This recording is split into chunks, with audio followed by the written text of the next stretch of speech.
4 planes spanning out over a continent of unknown territory larger than Texas, California, and Arizona combined. Over freezing wastes without people, without life, without vegetation. Nature's most formidable challenge to man.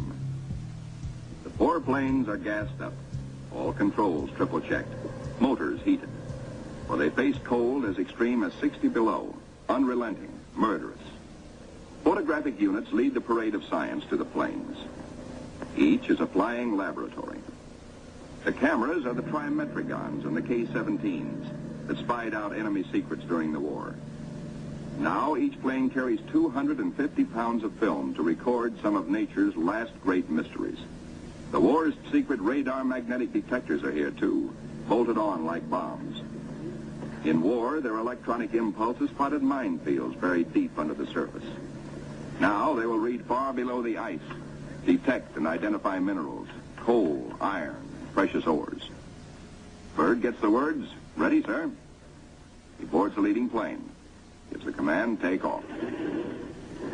Crews hasten to rock the ships and thus free the skis frozen to the ice. Now all the work that has gone before, the planning, the task of preparing ships, of training men, the perilous voyage through the ice, now all of these investments of time and sometimes of suffering are come into focus. Takeoffs were non-stop flights over the desolate, danger-studded wastes of Antarctica. Flights of great distance, the equivalent of, back at home, winging non-stop from the Canadian border to the Gulf of Mexico.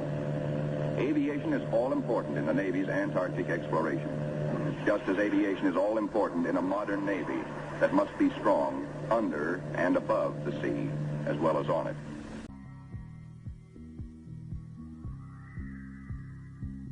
Shelf ice, Byrd leads his 4 planes in the long climb over pressure ridge areas, heading for the polar plateau, 10,000 feet up. Below are no landing fields, only deep crevasses, pressure ridges 100 feet high, instant destruction for a plane forced down. Byrd pioneered the first South Pole flight in 1929.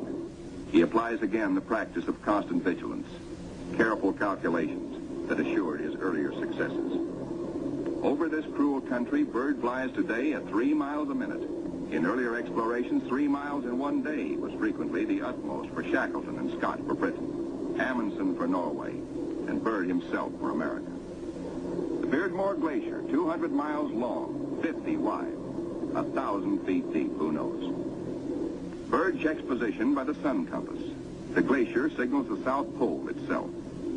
Here, Byrd drops the flags of the United Nations, carefully boxed, a symbol of America's goodwill to all nations. Now beyond the pole, Byrd focuses his cameras and magnetic detectors on land new to him and to all mankind.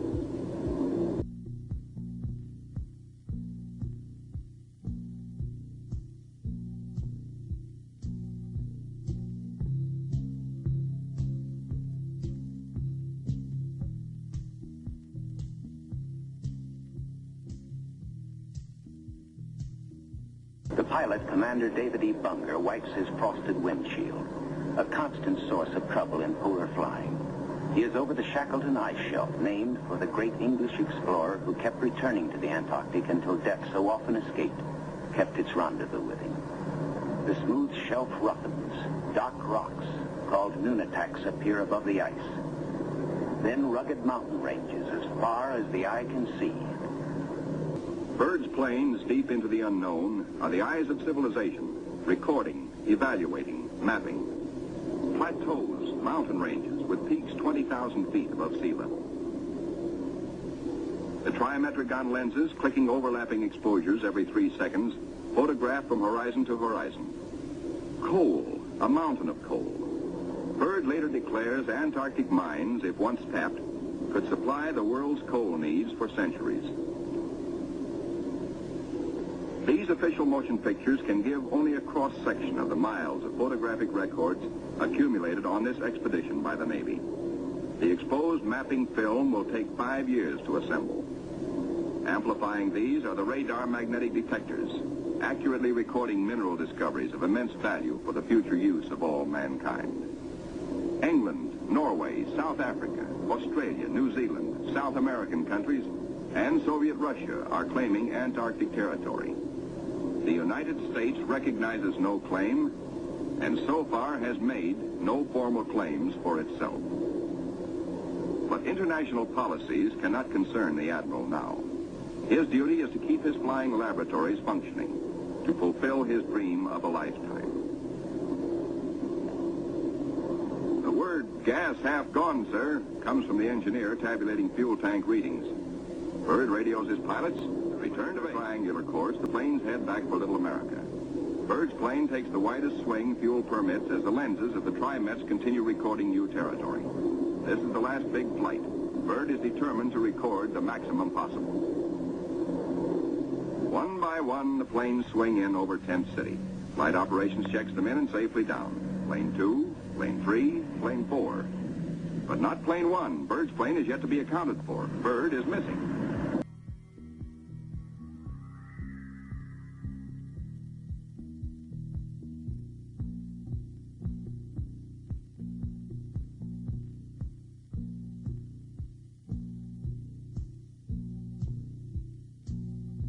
The smooth shelf roughens. Dark rocks, called nunataks, appear above the ice. Then rugged mountain ranges as far as the eye can see.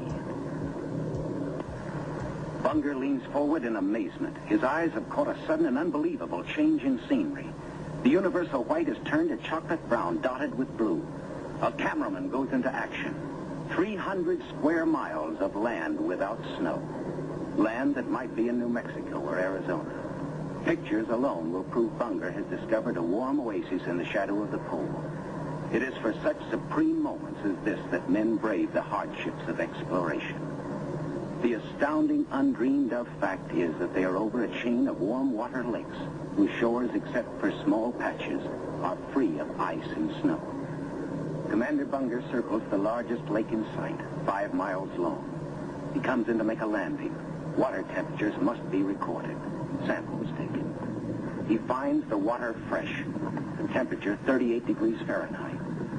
On the shores are vast deposits of coal and of minerals of the utmost importance to civilization.